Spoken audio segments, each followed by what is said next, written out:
नमस्कार दोस्तों, स्वागत है आपका स्टडी फॉर जुडिशरी चैनल में। फ्रेंड्स, इस वीडियो में मैं आपको उत्तराखंड सिविल जज के 2019 का पेपर करा रही हूँ। ये है सामान्य ज्ञान वाला पेपर। इसमें पहला प्रश्न है, भारत में अभिलेख न्यायालय इनमें से कौन सा है? पहला केवल उच्चतम न्यायालय, दूसरा केवल उच्च न्यायालय, तीसरा उच्चतम न्यायालय और उच्च न्यायालय दोनों, या फिर चौथा उपरोक्त में से कोई नहीं। भारत में अभिलेख न्यायालय इनमें से कौन सा है? तो जो सही आंसर है ऑप्शन सी, उच्चतम न्यायालय और उच्च न्यायालय दोनों, ये दोनों ही अभिलेख न्यायालय हैं। हमारा जो भारत का संविधान है उसका अनुच्छेद 129 सुप्रीम कोर्ट को और आर्टिकल 215 ये उच्च न्यायालय को अभिलेख न्यायालय का अधिकार और शक्ति प्रदान करता है। ठीक है, तो इसका आंसर है ऑप्शन सी। अगला प्रश्न है राज्य के राज्यपाल द्वारा अध्यादेश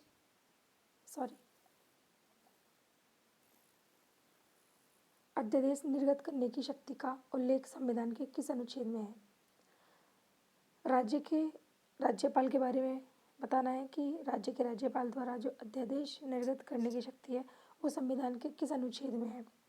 ऑप्शन ए 213, 133, अनुच्छेद 123 या अनुच्छेद 231। इसका सही आंसर ऑप्शन ए है, अनुच्छेद 213। राज्य के राज्यपाल के पास में अध्यादेश जारी करने की शक्ति प्रदान की गई है।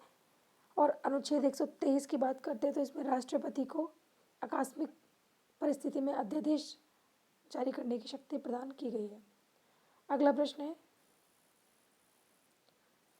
राष्ट्रपति पद रिक्त होने पर पद को भरने हेतु निर्वाचन प्रक्रिया अधिकतम कितने समय अवधि में पूर्ण हो जानी चाहिए? अगर राष्ट्रपति का पद खाली है तो कितने समय में उसको भर लिया जाना चाहिए? इसका सही आंसर क्या होगा? रिक्त की तिथि से 3 माह में, रिक्त की तिथि से 1 माह में, रिक्त की तिथि से 6 माह में या फिर रिक्त की तिथि से 12 माह में। इसका सही आंसर होगा ऑप्शन सी। जब राष्ट्रपति का पद खाली होगा तो उसके 6 महीने के भीतर राष्ट्रपति के पद को भर लिया जाना चाहिए। अगला प्रश्न है, ईवीएम सूचक है। ईवीएम इनमें से किस चीज़ का सूचक है ये बताना है आपको। ऑप्शन ए नए संगीत उपकरणों का, इको मार्क का, इलेक्ट्रॉनिक वेटिंग उपकरण का, या फिर उपरोक्त दलवीर भंडारी। इसमें आंसर सही क्या होगा? ये होगा ऑप्शन सी, इलेक्ट्रॉनिक वेटिंग उपकरण का। अगला प्रश्न है 5,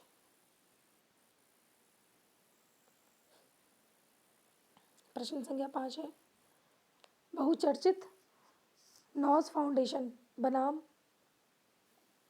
एनसीटी ऑफ दिल्ली के वाद में भारतीय दंड संहिता की किस धारा की संवैधानिकता को चुनौती दी गई थी?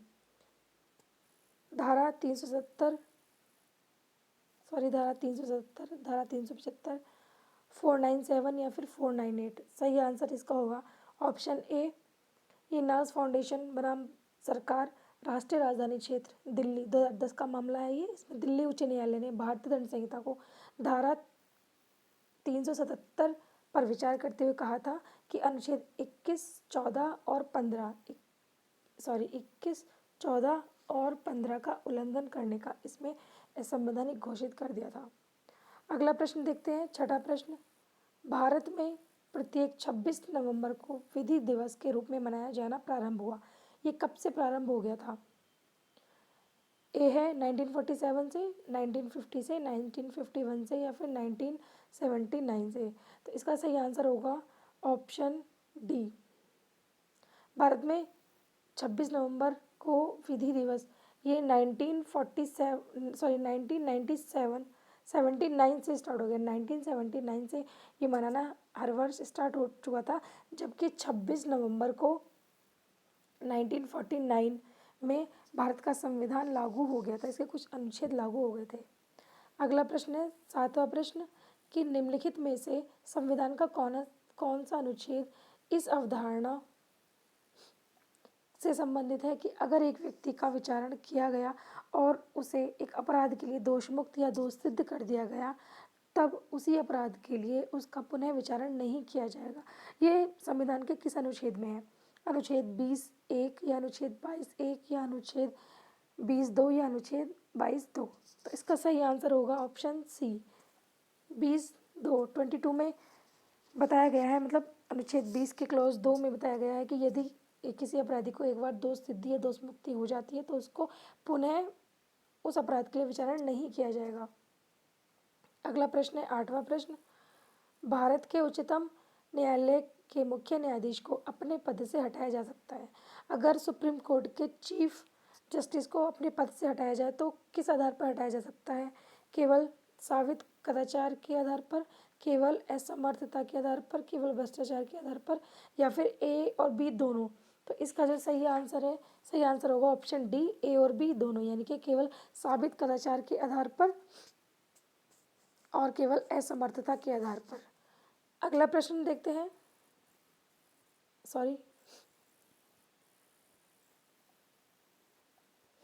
अगला प्रश्न है निम्नलिखित में से कौन सा संयुक्त राष्ट्र का प्रमुख अंग नहीं है? तो इसमें से कौन सा अंग नहीं है? अंतर्राष्ट्रीय श्रम संगठन, सुरक्षा परिषद, अंतर्राष्ट्रीय न्यायालय या फिर महासभा। तो इसमें जो है सही आंसर ऑप्शन ए दिख रहा होगा।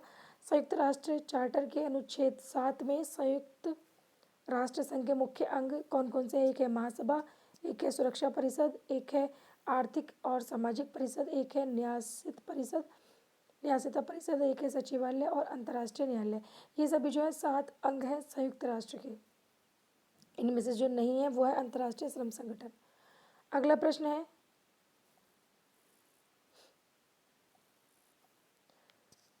निम्नलिखित देशों में से कौन संयुक्त राष्ट्र की सुरक्षा परिषद का स्थायी सदस्य नहीं है? इसमें से जो कौन सदस्य स्थायी नहीं है? USA, UK, France, Spain. जो नहीं है वो है स्पेन। इसमें हम 5 देशों की बात करते हैं जो कि इसके स्थायी सदस्य हैं। एक है अमेरिका, रूस, इंग्लैंड, फ्रांस और चीन। ये 5 देश हैं जो इसके स्थायी सदस्य हैं। इसके अलावा स्पेन जो है इसका स्थायी सदस्य नहीं है। अगला प्रश्न देखते हैं 33। अंतर्राष्ट्रीय न्यायालय के न्यायाधीशों को निर्वाचित किया जाता है। अंतर्राष्ट्रीय न्यायालय के न्यायाधीशों को निर्वाचित किया जाएगा सुरक्षा परिषद के द्वारा, सामान्य सभा के द्वारा, सुरक्षा परिषद की संस्तुति पर सामान्य सभा के द्वारा, एक दूसरे के स्वतंत्र रूप से सामान्य सभा और सुरक्षा परिषद के द्वारा। सही आंसर इसका ऑप्शन डी होगा कि न्यायालय की संविधा के अनुसार अनुच्छेद 4 न्यायालय के न्यायाधीशों का निर्वाचन महासभा द्वारा और सुरक्षा परिषद के द्वारा, स्थायी मध्यस्थता न्यायालय में राष्ट्रीय समूहों द्वारा, इसमें व्यक्तियों की सूची में से एक दूसरे को स्वतंत्र रहते हुए किया जा सकता है। अगला प्रश्न है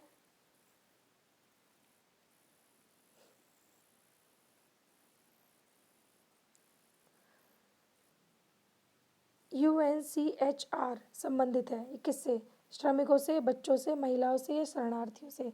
यूएनसीआर संबंधित है ये शरणार्थियों से। इसकी फुल फॉर्म देखें, यूएनसीएचआर की फुल फॉर्म है United nation commission for refugees. तो इसमें ये शरणार्थियों से संबंधित है। अगला प्रश्न देखते हैं निम्नलिखित में से कौन भारतीय राष्ट्रीय एकता परिषद का अध्यक्षता कौन करता है? इसमें भारतीय राष्ट्रीय एकता परिषद की अध्यक्षता कौन करता है? राष्ट्रपति, उपराष्ट्रपति, प्रधानमंत्री या फिर सुप्रीम कोर्ट का मुख्य न्यायाधीश? इसका सही आंसर होगा ऑप्शन सी, प्रधानमंत्री इसका सही आंसर है। अगला प्रश्न देखते हैं किस तिथि में संयुक्त राष्ट्र ने मानव अधिकारों को सार्वभौमिक घोषणा को अपनाया था? मानव अधिकारों की सार्वभौमिक घोषणा को अपनाया था। ये अपनाया था 10 दिसंबर 1948 को। इसीलिए 10 दिसंबर को मानवाधिकार दिवस भी मनाया जाता है। अगला प्रश्न देखते हैं 26 जुलाई को निम्नलिखित रूप में मनाया जाता है। 26 जुलाई को किस रूप में मनाया जाता है?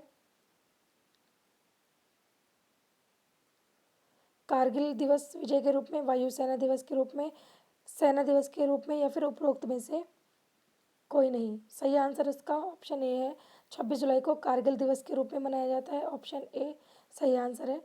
अगला प्रश्न देखते हैं। सिंधु दर्शन महोत्सव मनाया जाता है। सिंधु दर्शन महोत्सव केरल में, लद्दाख में, असम में, उत्तराखंड में, इनमें से किस राज्य में सिंधु दर्शन महोत्सव मनाया जाता है? तो ये मनाया जाता है ऑप्शन बी लद्दाख में। अगला प्रश्न देखते हैं। 14 अप्रैल 2018 को, ये क्योंकि करंट का क्वेश्चन था, 14 अप्रैल 2018 को प्रधानमंत्री ने आयुष्मान भारत योजना का प्रारंभ किया था। नई दिल्ली से, लखनऊ से, अहमदाबाद से या बीजापुर छत्तीसगढ़ से? इसका सही आंसर है वो है ऑप्शन डी बीजापुर छत्तीसगढ़ से। आयुष्मान भारत का शुभारंभ प्रधानमंत्री मोदी ने बीजापुर छत्तीसगढ़ से प्रारंभ किया था 14 अप्रैल 2018 को। अगला प्रश्न देखते हैं। कुछ ज्योग्राफी के प्रश्न है ये। बसवा सागर बांध किस राज्य में स्थित है? बसवा सागर बांध ये उड़ीसा में है, कर्नाटका, असम या पंजाब? ये बसवा सागर बांध है कर्नाटका में, ऑप्शन बी। अगला प्रश्न है। भारत की सबसे लंबी नदी कौन सी है? इनमें से कौन सी नदी है जो भारत की सबसे लंबी नदी है? ए ब्रह्मपुत्र, बी गंगा, सी कावेरी, डी यमुना? तो सही आंसर इसका ऑप्शन बी है गंगा। वैसे तो ब्रह्मपुत्र सबसे इनमें से लंबी नदी है, पर क्योंकि वो भारत में उतना नहीं बहती है, भारत में गंगा सबसे लंबी नदी है। अगला प्रश्न देखते हैं। 42 कंप्यूटर प्रोसेसर इन भागों को से मिलकर बनता है। इनमें से किस भाग से मिलकर कंप्यूटर प्रोसेसर बनता है? Keyboard, hard disk, B keyboard और माउस, सी कंट्रोल यूनिट और ALU, D keyboard, control unit और एएलयू? इसका सही आंसर है ऑप्शन सी कंट्रोल यूनिट और एएलयू को मिलाकर के कंप्यूटर प्रोसेसर बनता है। अगला प्रश्न देखते हैं। स्कर्वी रोग निम्नलिखित में से किस विटामिन की कमी से होता है? स्कर्वी रोग जो होता है ये विटामिन सी की कमी से होता है। ऑप्शन सी इसका राइट आंसर होगा।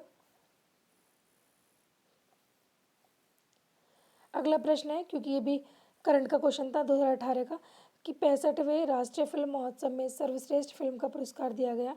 ये उस टाइम पे दिया गया था विलेज रॉक स्टार को। ये भी करंट का क्वेश्चन था, आप इसको स्किप कर सकते हैं। अगला है डोकलाम विवाद किन दो राष्ट्रों के मध्य है? तो भारत और चीन, ऑप्शन सी। अगला प्रश्न है हलाला संबंधित है, ये मुस्लिम महिलाओं से संबंधित है, ऑप्शन ए इसका राइट आंसर है। ये उस टाइम की करंट के क्वेश्चन है क्योंकि 2018 का पेपर है। अगला प्रश्न देखते हैं।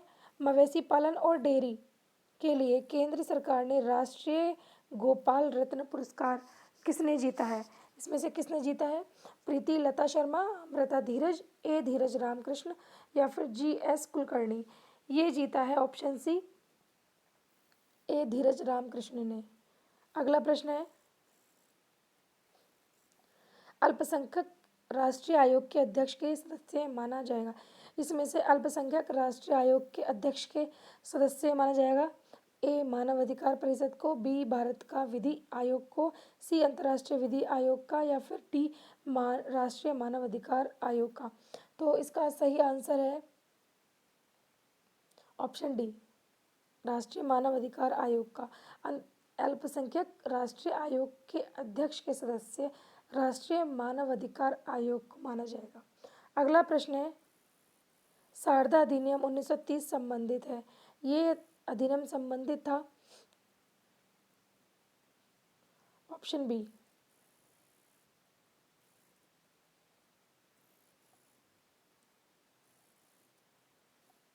ऑप्शन बी शारदा अधिनियम 1930, ये ऑप्शन बी बाल विवाह से संबंधित था। अगला प्रश्न देखते हैं।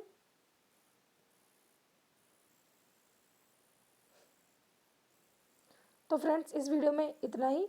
ये मैंने आपको 50 क्वेश्चंस कराए हैं।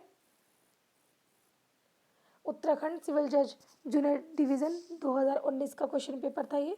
मैं आपको विधि के प्रश्न भी करा दूंगी, जो लगभग 100 प्रश्न इसमें होंगे। आप वीडियो को लाइक कीजिएगा, शेयर कीजिएगा और सब्सक्राइब कीजिएगा मेरे चैनल को। Thank you.